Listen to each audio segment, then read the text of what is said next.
ജലനിരപ്പ് മുല്ലപ്പെരിയാറിൽ ഉയർന്നു വരികയും റൂൾ കർവിന് അപ്പുറത്തോട്ട് വെള്ളം ഉയർന്നു വന്നാൽ അത് സ്പില്ല് ചെയ്യേണ്ടത് ഇടുക്കി ഡാമിലേക്കാണ്. അങ്ങനെ ഇടുക്കി ഡാമിലേക്ക് വെള്ളം കൂടുതലായി വന്നാൽ അഫക്റ്റ് ചെയ്യപ്പെടുന്ന ഏരിയയിലെ ആൾക്കാരുടെ സുരക്ഷയെ ഉറപ്പുവരുത്തി ചെയ്യേണ്ട നടപടിക്രമങ്ങളാണ് നമ്മൾ ആലോചിച്ചിട്ടുള്ളത്.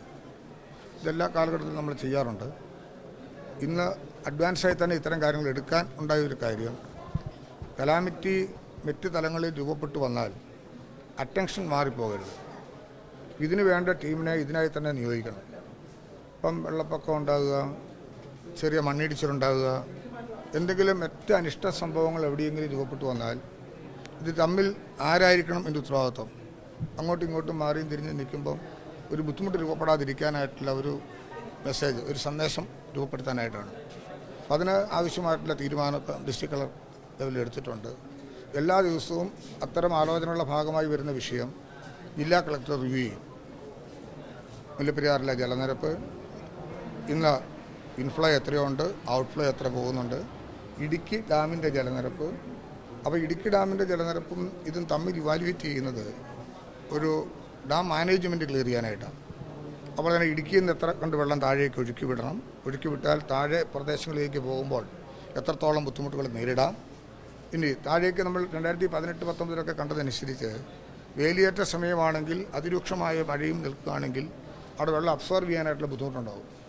അങ്ങനെ വന്നാൽ ആ ടൈം നോക്കി ഈ വെള്ളം ഇവിടെ നമുക്ക് അഴിച്ചുവിട്ട് ജനങ്ങൾക്ക് ബുദ്ധിമുട്ട് പരമാവധി ഒഴിവാക്കാനായിട്ടുള്ള ശ്രമങ്ങളാണ് നടത്തിയിട്ടുള്ളത്. ഇപ്പോഴത്തെ നിലയനുസരിച്ച് ഇത്ര ആശങ്കകളൊന്നും തന്നെ തോന്നിക്കുന്നില്ല. സീ ലെവലിൽ നിന്ന് ഇന്നത്തെ സ്ഥിതിയിൽ 791.78 മീറ്ററാണ് ഇന്നത്തെ ജലനിരപ്പ്. ഒരു വാർണിംഗ് സ്റ്റെപ്പിലേക്ക് പോകണമെങ്കിൽ പോലും 794.2 മീറ്റർ ആണ് നമുക്ക് വേണ്ടത്. ഡേഞ്ചറസ് ആണെങ്കിൽ 795 സംതിങ്ങാണ്. അപ്പോൾ അത് വെച്ച് നോക്കുമ്പോൾ ഇന്ന് നമുക്ക് അങ്ങനെ ഒരു ബുദ്ധിമുട്ടുകളൊന്നുമില്ല. പക്ഷേ ഒരുക്കങ്ങൾ പക്ക ആയി പോകാൻ, കൃത്യതയോടെ കാര്യങ്ങളെയും ജനങ്ങളെ അറിയിക്കാൻ, ഇപ്പം വണ്ടിപ്പെരിയാർ പഞ്ചായത്തിൽ എത്ര പേരെ മാറ്റി പാർപ്പിക്കേണ്ടി വരാം, അങ്ങനെ ഒരുമിച്ച് മാറ്റി പാർപ്പിക്കേണ്ട. ഇത്ര ക്രിസ്റ്റിക്സ് വാട്ടർ പോയാൽ എവിടം വരെ വാട്ടർ ലെവൽ ഉയരും, അത് ഉയരുന്നതിനനുസരിച്ചുള്ള ആൾക്കാരെ എങ്ങോട്ടാണ് മാറ്റേണ്ടത്. അതോടൊപ്പം മറ്റൊരു കാര്യമുള്ളത്, ഇപ്പോൾ താഴെ ഉപ്പതറയിലേക്ക് വന്നാൽ, അയ്യപ്പൻകോലിലേക്ക് പോയാൽ, കാഞ്ചാർ വന്നാൽ, അക്കാര്യങ്ങളെക്കുറിച്ചെല്ലാം കൃത്യമായിട്ടുള്ള ഒരു കണക്കെടുപ്പുണ്ട്. എത്ര കുടുംബങ്ങളെ അഫക്റ്റ് ചെയ്യപ്പെടുന്നുണ്ട്, അവരെ എങ്ങനെയാണ് നമുക്ക് കൺട്രോൾ ചെയ്യാൻ പറ്റുന്നത്, ഇക്കാര്യങ്ങളെക്കുറിച്ചുള്ള വിശദമായൊരു കാര്യമാണെന്ന് നമ്മൾ ഡിസ്കസ് ചെയ്തത്. അപ്പോൾ അതിനെല്ലാം തീരുമാനങ്ങൾ ഓരോന്നോരോന്നായി നമ്മൾ എടുത്തിട്ടുണ്ട്. ഏറ്റവും ഹയസ്റ്റായിട്ട് നമ്മൾ കണ്ടത് 2018 അന്ന് 797 പോയിൻറ്റ് സംതിങ് വന്നു എന്ന് പറഞ്ഞാൽ അന്ന് കാണേണ്ട ഒരു കാഴ്ച ഡേഞ്ചറസ് പോയിൻറ്റിനേക്കാളും ഏതാണ്ട് 2 ഫീറ്റും കൂടെ ഉയർന്നു വന്നൊരു സ്ഥിതിയാണ് നമ്മൾ 2018 കണ്ടത്. ഇന്ന് ആ ലെവൽ വെച്ച് നോക്കുമ്പോൾ ആ പ്രശ്നങ്ങൾ നിലവിലില്ല. ഇന്ന് മുല്ലപ്പെരിയാറിൻ്റെ ജലനിരപ്പ് 130. കഴിഞ്ഞ 28-ാം തീയതി ശക്തമായ മഴയുണ്ടായപ്പോൾ അത് 131.6 വരെ വന്നിരുന്നു. അപ്പോൾ മുല്ലപ്പെരിയാർ ജലനിരപ്പ് കുറഞ്ഞു വരുന്ന സ്ഥിതിയാണ് ഇപ്പോൾ നിലവിൽ ഉള്ളത്. ഇന്ന് 2367 ഇന്ന് മുല്ലപ്പെരിയാർ നമ്മുടെ ഇടുക്കി ഡാമിൻ്റെ ജലനിരപ്പുള്ളത്. അപ്പോൾ അത് വെച്ച് നോക്കുമ്പോൾ ഇന്നത്തെ ഇടുക്കി ഡാമിൻ്റെ റൂൾ കർവ് പ്രകാരം നോക്കുകയാണെങ്കിൽ 2386.8 വരെ പോകും. ഏതാണ്ട് 20 അടിയുടെ വ്യത്യാസം റൂൾ കർവ് പൊസിഷനിലേക്ക് വരാനായിട്ടുണ്ട്. 2403 മാക്സിമം കപ്പാസിറ്റി. അപ്പോൾ അത്തരത്തിലുള്ള ആശങ്കകളൊന്നും ഡാമിനെ സംബന്ധിച്ചിടത്തോളവും ഇതിനെ സംബന്ധിച്ചിടത്തോളം നിലനിൽക്കുന്നില്ല. ഇതാണ് ഇന്ന് നമ്മൾ കൂടിയ ഒരു പ്രധാനപ്പെട്ട കാര്യം. ഞാൻ ഇതിനൊന്നും ഇതിലില്ല. വിനയപരസ്പരം അപേക്ഷിക്കുന്നു, കൈകൂപ്പി അപേക്ഷിക്കുക കേരളത്തിലെ ജനങ്ങൾക്ക് വേണ്ടി. ഇത്തരം കാര്യങ്ങളല്ല നമുക്ക് ആവശ്യം. എല്ലാ മീഡിയയും അത് ശ്രദ്ധിക്കണം. ആവശ്യമുള്ള ഏത് കാര്യങ്ങളോടും നമുക്ക് യോജിക്കാം.